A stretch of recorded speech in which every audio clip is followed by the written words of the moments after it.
नमस्कार, मैं हूं मोनिका सिंह और आप देख रहे हैं सवाल 10 बजे। शहीद का पाठ, आतंक की बात। जी हां, उस बड़ी साजिश की जिसने जम्मू कश्मीर से लेकर दिल्ली तक हड़कंप मचा दिया। वो कश्मीर जो भारत का मुकुट है, वो कश्मीर जिसके लिए हमारे वीर जवानों ने अपने लहू की आखिरी बूंद तक बहा दी है। उस कश्मीर में आज भी देश के खिलाफ एक बड़ी, बहुत बड़ी और गहरी साजिश रची जा रही है। साजिश बंदूकों से नहीं, साजिश पत्थरों से नहीं, बल्कि साजिश हमारे बच्चों के दिमाग को जहरीला बनाने की हो रही है। कश्मीर के सरकारी स्कूल्स में समग्र शिक्षा योजना के तहत बच्चों के हाथों में जो किताब सौंपी गई है, उसने पूरे देश को सकते में डाल दिया है। जिस नई पीढ़ी को देश की मुख्यधारा से जोड़ना था, उन्हें इतिहास के नाम पर अलगाववाद का पाठ सिखाया जा रहा है। किताब का नाम है personalities of legends of Jammu and Kashmir, लेकिन हिलाल अहमद और संतोष मीणा की लिखी और ओबरॉय बुक सर्विस द्वारा छापी गई इस किताब ने कोर्ट के फैसले और इतिहास दोनों को ताक पर रख दिया है। हैरानी की बात यह है कि यह कोई निजी तौर पर बेची नहीं जा रही। ये जो किताब है, ये शैक्षणिक सत्र 2025-26 के लिए खुद जम्मू कश्मीर सरकार ने इस पुस्तक की भारी मात्रा में खरीद की है और इसे सरकारी स्कूल्स की लाइब्रेरी में पहुंचाया है। मामला सामने आते ही जम्मू के कई सामाजिक और राजनीतिक संगठनों ने मोर्चा खोल दिया। मांग उठी कि इस किताब को तुरंत हर स्कूल से जब्त किया जाए, इस पूरी खरीद प्रक्रिया की हाई लेवल जांच हो, किताब के लेखक और पब्लिशर और इसे पास करने वाले जिम्मेदार अधिकारियों पर देशद्रोह का मुकदमा चले। अब जरा आप सोचिए, जो बच्चे कल देश का भविष्य बनने वाले हैं, उन्हें यह सिखाया जा रहा है कि देश के दुश्मन उनके हीरो हैं। ये सिर्फ एक गलती नहीं है, ये भारत की इंटीग्रिटी के खिलाफ एक सोची समझी साजिश है, एक वैचारिक आतंकवाद है, जिसका मकसद कश्मीर के युवाओं को मुख्यधारा से दूर रखना है। हम अपने खास मेहमानों से हम समझने की कोशिश करेंगे, जानने की कोशिश करेंगे कि क्या ये साजिश वाकई में रची गई है। इन सब के बीच ये भी बताते चले कि जम्मू कश्मीर में इंडिया डेली की खबर का असर हुआ है। विवादित किताब के मामले में बड़ा एक्शन हुआ है। एलजी मनोज सिन्हा ने आज अधिकारियों को सस्पेंड किया है। किताब में आतंकवादियों को बताया गया था स्वतंत्रता सेनानी। इस मामले में एक्शन हुआ है। 8 लोगों पर गाज गिरी है। इंडिया डेली की खबर का बड़ा असर, विवादित किताब के मामले में एक्शन। एलजी मनोज सिन्हा ने 8 अधिकारियों को सस्पेंड किया है। वहीं जम्मू की सरकारी किताबों में शामिल अलगाववादियों के नाम को लेकर पूर्व डीजीपी डॉक्टर एसपी वेद ने इंडिया डेली से खास बातचीत की है। क्या कुछ कहा उन्होंने, एक बार सुन लेते हैं।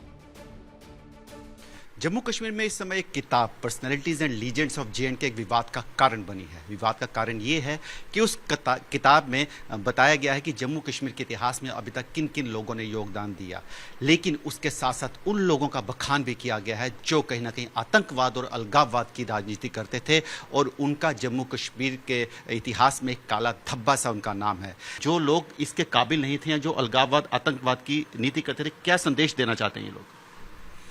मेरे लिए तो शर्म की बात है कि मकबूल भट्ट और मसरत आलम जैसे लोगों के साथ मेरा नाम हो, क्योंकि जब मैं डीजी प्रिजन था तो मसरत आलम मेरा एक डेटेनी था। तो खैर अपनी बात छोड़िए, बात मुद्दे पे आते हैं कि अफसोस की बात यह है कि जम्मू कश्मीर की चुनी हुई सरकार, जिसने भारत के संविधान की शपथ ली है, वो ऐसी किताब को मंजूरी देती है कि ऐसी किताब को हर एक स्कूल, कॉलेज, सरकारी स्कूलों में उनकी लाइब्रेरीज में रखना चाहिए। तो ये बुक क्या कहती है कि मकबूल भट्ट जो एक टेररिस्ट था, जो जम्मू कश्मीर को भारत से इलादा करना चाहता था, अलग करना चाहता था। बहुत शुक्रिया हमसे बात करें। तो आप देख सकते हैं यहाँ पे डीजीपी एसपी वैद का कहना है कि ये कहीं ना कहीं एक एजेंडा है, उसको चलाया जा रहा है और जम्मू कश्मीर के बच्चों को, आने वाले युवाओं को भड़काने की एक साजिश है। कैमरामैन सुनील के साथ विकास अब्रोल, इंडिया डेली 24/7 के लिए जम्मू से। और इसी पर ज्यादा चर्चा बातचीत के लिए मेरे साथ कुछ खास मेहमान जुड़ रहे हैं। मेरे साथ आर के मिश्रा है, प्रवक्ता भारतीय जनता पार्टी, आलोक कुमार है, राजनीतिक विश्लेषक, शेखर कुमार है, राजनीतिक विश्लेषक। आप सभी का बहुत बहुत स्वागत है। पहले मिश्रा जी का रुख कर लेते हैं। मिश्रा जी, एक तरफ एनसीईआरटी किताब में आप इमरजेंसी इंक्लूड कर रहे हैं और ये कोशिश की जा रही है कि देश के बच्चों को, छात्रों को, आने वाले भविष्य को हर चीज से रूबरू करवाया जाए। दूसरी तरफ जम्मू कश्मीर में ये क्या हो रहा है? मोनिका जी, देखिए, निश्चित तौर पर मुझे लगता है जम्मू कश्मीर के अंदर में इस तरह से ये जो विषय आया है और इस विषय के ऊपर में हमने एक्शन भी लिया है, और मुझे लगता है जो कि एसपी जो हमारे वहाँ के जो उपराज्यपाल हैं उन्होंने उसके ऊपर में एक्शन भी लिया है। लेकिन ये चीज जरूर देखनी पड़ेगी क्योंकि वहाँ की जो सरकार है इसको किस तरह से मान्यता दी और किस तरह से उन्होंने अपने पाठ्यक्रम में उसको शामिल करने का प्रयास किया। ये भी देखना पड़ेगा कि जम्मू कश्मीर के अंदर में अभी भी हम ये देख सकते हैं जो कि बहुत सारी ऐसी चीजें हैं जिसके ऊपर में हमें नजर रखने की बहुत खास जरूरत है। लेकिन देखिए किस तरह से बच्चों को बरगलाने का प्रयास किया जा रहा है, उसको किसको हीरो बनाना है, किसको हीरो नहीं बनाना है, ये सारी चीजें कहीं ना कहीं ये साजिश के तहत भी है। और जांच की जहां तक बात है, निश्चित तौर पर इसके ऊपर में जांच भी की जाएगी और जो प्रथम दृष्टिया मुझे लगता है जो भी उनको सस्पेंड किया गया है और जो भी इसके अलावा और दोषी पाए जाएंगे और इसको किन्होंने इस पाठ्यक्रम को जो बच्चों के सामने में परोसने का काम किया है, ये सारी चीजें देखनी पड़ेगी और निश्चित तौर पर इसके ऊपर एक्शन होगा, ये मैं आपको आश्वस्त करता हूं। शेखर जी, आपका क्या कहना है इस पर? 8 लोगों पर गांठ गिरी है, लेकिन इस तरह की विचारधारा, ये मानसिकता, आपको क्या लगता है ये अगर बच्चों को पढ़ाई जा रही है या फिर सिलेबस में, लाइब्रेरी में इंक्लूड की गई है, तो इसके पीछे क्या जहनी तौर पर क्या विचारधारा होगी, क्या दिमाग होगा, क्या बच्चों को पढ़ाया जा रहा है? देखिए, जहाँ कहीं भी मोनिका जी आतंकवाद होता है तो उस विचारधारा को सबसे पहले बच्चों तक ही पहुंचाया जाता है ताकि अगली पीढ़ी तैयार हो। इस तरीके की किताब अगर वहाँ पे लाइब्रेरी में पाई गई तो वाकई बहुत चिंताजनक बात है और बहुत गंभीर बात है। लेकिन मेरा प्रश्न दूसरा है जी कि ये जो 2 किताबें हैं, personalities and legends of Jammu and Kashmir, इसके लेखक है हिलाल अहमद और संतोष मीणा और इसको ओबराय बुक सर्विस जम्मू ने प्रकाशित किया है। दूसरी किताब है personalities of Jammu and Kashmir, इसके लेखक है डॉक्टर सुशांत गिरी, इसे अनुराग प्रकाशन दिल्ली ने प्रकाशित किया है। अब ये कोई आईएसआई वाली किताबें तो है नहीं कि पाकिस्तान के आईएसआई ने प्रकाशित करके यहाँ भेजी हो। इन लेखकों पर और ये जो पब्लिशिंग हाउसेज है, इनमें से कितने लोग गिरफ्तार हुए अगर ऐसी अलगाववादी बातें उसमें लिखी हुई है? सबसे पहले अगर कोई हमारे देश में रहने वाला कोई व्यक्ति अगर देश में अलगाववादी बातें लिख रहा है और यहीं का एक पब्लिशिंग हाउस उस कंटेंट को जांचने के बाद ही तो पब्लिश करता है, राइट, और वो उस कंटेंट को जांचने के बाद, वो दिल्ली का एक प्रकाशन हाउस है अनुराग प्रकाशन, दूसरा जम्मू एंड कश्मीर का ओबराय बुक सर्विस।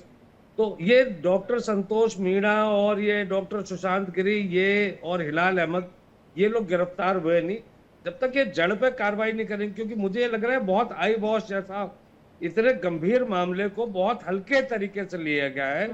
इनके लेखक और इनके पब्लिशिंग हाउस के बारे में भाजपा प्रवक्ता ने अभी एक लाइन भी नहीं दी, क्योंकि वो जड़ अगर वो जो है वहां पर अगर कार्रवाई होती तो समझा जाता कि हाँ सरकार इसको गंभीरता से ले रही है जी। अब तक जो कदम लिए गए हैं वो बहुत काबिले तारीफ है कि 8 अफसर सस्पेंड हुए हैं, वो किताब जो है संज्ञान में आई है और वहां पे और भी जांच होनी चाहिए। हाँ। लेकिन ये आधी अधूरी कार्रवाई करके ये क्या दिखाना चाहते हैं देश को कि यहाँ तो लोग किताबें ऐसे अलगाववादी लिखते रहे, पब्लिशिंग हाउस पब्लिश करते रहे, हाँ। बस स्कूल के अंदर वो पहुंच गई तो वहां पे अफसरों पे कार्रवाई। अरे आप जड़ को ही खत्म करिए ना। अगर इतनी मिश्रा जी, इस पर मैं आपसे जवाब लूंगी, पहले एक बार आलोक जी का रिएक्शन ले लेते हैं। आलोक जी, एक बार आपका रिएक्शन। नहीं, देखिए उसमें एक जो कंटेंट है कि वो IOK कहा गया, इंडियन ऑक्युपाइड कश्मीर। तो आप सोचिए, जो भी लिखने वाला है और जो भी सरकार की संस्कृति मिली जम्मू कश्मीर सरकार, आप सोचो जम्मू कश्मीर का मुख्यमंत्री मुंह बंद किए बैठा है। हाँ, बिल्कुल, वो भी तो कुछ नहीं बोल रहा, उसकी संस्कृति पे उसने तो भारत के संविधान की शपथ ली है। राइटर को फ्रीडम ऑफ एक्सप्रेशन अभी तो बहुत सारे मौके आए, शेखर जी, अभिव्यक्ति की आजादी है, लेकिन जम्मू कश्मीर का मुख्यमंत्री और उसकी कमेटी तो वही बैठी है। इसमें जम्मू कश्मीर सरकार की सहमति से, जम्मू कश्मीर की सरकार की कमेटीज ने इसे रिकमेंड किया, तो राइटर को तो सजा होनी ही चाहिए। प्रकाशन को ब्लैक लिस्ट नहीं, बंद कराइए। लेकिन जम्मू कश्मीर के मुख्यमंत्री के साथ क्या व्यवहार किया जाए? क्या सर्वोच्च न्यायालय को भी सोचना चाहिए कि ऐसी सरकार जो चुनाव की बात जम्मू कश्मीर में कराई है उसने, उसके बाद ऐसे जहरीले मुख्यमंत्री निकलते हैं जो ऐसी किताबों को पूरे राज्य में सर्कुलेट करने की अनुमति दे देते हैं। इतना बवाल होने के बाद कोई उनके मुंह से अभी तक चू तक नहीं निकलता। आई ओके लिखने वाली जो पुस्तक है उसमें जम्मू कश्मीर का मुख्यमंत्री तो मौन बैठा हुआ है। जम्मू कश्मीर के मुख्यमंत्री से ही, कंसेंट से, उसकी कमेटी से ही तो किताब छपी है ना। ठीक है, तो इसकी अंतिम जिम्मेदारी किसकी है? सरकारी स्कूलों में बजट जम्मू कश्मीर की सरकार दे रही है, पैसा जम्मू कश्मीर की सरकार दे रही है।